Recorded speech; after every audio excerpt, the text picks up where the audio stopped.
আমার কিছু আত্মীয় স্বজন আছে আর পাড়ার প্রতিবেশী আছে, তারা এখন আমাকে কি বলে জানো? আমি বলে আমার বলে অহংকার হয়ে গেছে, আমার বলে ঘ্যাম হয়ে গেছে, এই টাইপের তারা বলে। ঠিক আছে, তো দেখো, আমার নাম রিমা, আমি রিমাই আছি, আমার অহংকারও হয়নি, আমার ঘ্যামও হয়নি। আমি মানুষটা আগে খুব মিশুক ছিলাম, সবার সঙ্গে মিশতাম, ঘুরতাম ফিরতাম, ডাকে ডাকে খাওয়াইতাম। আমার বাড়িতে যদি আমি অনুষ্ঠান করতাম বা ভাবতাম কাউকে আমি খাওয়াবো, ঠিক আছে, তাকে আমি ফোনের বার অনেকবার ফোন করতাম, ফোন না যদি আসতো তাকে বারবার বারবার ফোন করে করে ডেকে নিয়ে এসে খাওয়াইতাম। কিন্তু দেখছি শুধু খাইলে হয় না প্রিয়, কারো খাইলে তাকে আবার খাওয়াতেই হয়। তুমি তার বাড়িতে যাবা, বারবার খাবা, আসবা, তাকে খাওয়াবা না? হ্যাঁ, আমার চোখ এখন না, চোখটা আগে বন্ধ ছিল, চোখটা এখন খুলে দিয়েছি।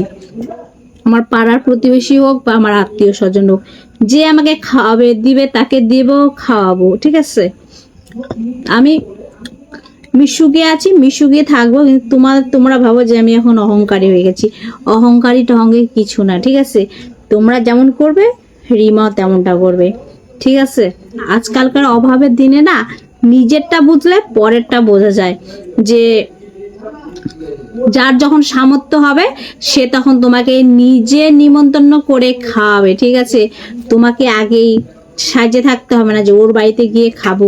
তোমার বাড়িতে যদি কেউ গিয়ে খায় একবেলা, কেমন মনে হয়? ঠিক আছে না, যে আমার ইয়েটা কম হয়ে যাচ্ছে মনে, এই মনে হতো। আজকালকার যা দিনকাল যাচ্ছে, ঠিক আছে, আমি কিন্তু কারো প্রতি আশা করি না যে কারো বাড়ি যাবো, খাবো, বসবো। ঠিক আছে, কোনো আত্মীয় স্বজনের বাড়ি নিমন্ত্রণ হলো, কোনো অনুষ্ঠান হলো, বাড়িতে আমরা রোজকারই খাই, যে যার মতো, যার যেটা সামর্থ্য, মাংস ভাত হোক যাই হোক। আর আমি বিশেষ করে আমি গরিব হতে পারি, ঠিক আছে, আমার বাড়িঘর না থাকতে পারি, ঠিক আছে, রোজই কিন্তু আমি মাংস টাংস খাই। এই দেখো এখন বসে পড়েছে মাংস নিয়ে। ঠিক আছে, তো সবাই যার যেমন সামর্থ্য সে সেমন খায়। ঠিক আছে, তো এটা বলার কোনো দরকার নাই কাউকে নিমন্ত্রণ দেবো যে এইভাবে বলবো, হ্যাঁ না থাকলে আসবা, খেয়ে দিয়ে চলে যাবা। তাহলে কি আমি কি তোমাদের বাড়ি যাব থাকার জন্য ভাবে নাকি বলো? সে আমরা কেউ আত্মীয়র বাড়িতে যাই, চলে আসতেই হবে, সেটা তো আমার আত্মীয়র বাড়ি, আমি তো থাকার জন্য যাইনি না। তো এইভাবে নিমন্ত্রণ না করলেও হয় যে আসবা না, যদি টাইম আগেই ওনারাই বলছে যে না, তাহলে কি যাওয়ার ইচ্ছা হয় কারো বাড়িতে? কেউ যদি চায় সে আমার বাড়িতে আসবে, তাকে খাওয়াবো বা পাঠাবো, যা ওর যা সামর্থ্য।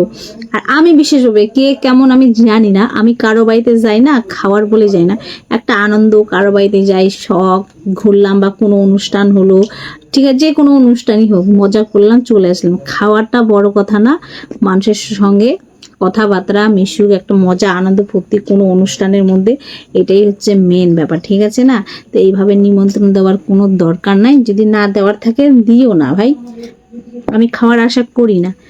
তোমরা সবাই জানো আমার যতগুলো আত্মীয় স্বজন পাড়া প্রতিবেশী যে আমরা কেমন খাই। ঠিক আছে, এইটুকুই বলবো। আমার কথা শুনে তোমাদের খারাপ লাগতে পারে, লাগতে পারে ভাই, আমার চোখ এখন খুলে গেছে। ঠিক আছে, অনেক লোককে আমি খাওয়াইছি বারবার বারবার ফোন করে। ঠিক আছে, তারা আমাকে না ফোন করে না, ভয় লাগে খাবে এতগুলো রিমা। ঠিক আছে, শুধু খাইলে হয় না বাবা, খাওয়াইতেই হয়। ঠিক আছে, এখন থেকে রিমা ভাবে গেছে না খাবো কারো, না কাউকে খাওয়াবো। ঠিক আছে, তোমাদের যদি খারাপ মনে হয় তো খারাপ ভাববা। Tata, bye bye. আর বেশি কিছু বলবো না, এইটুকুই বললাম লাস্ট কথা। ঠিক আছে, বাই।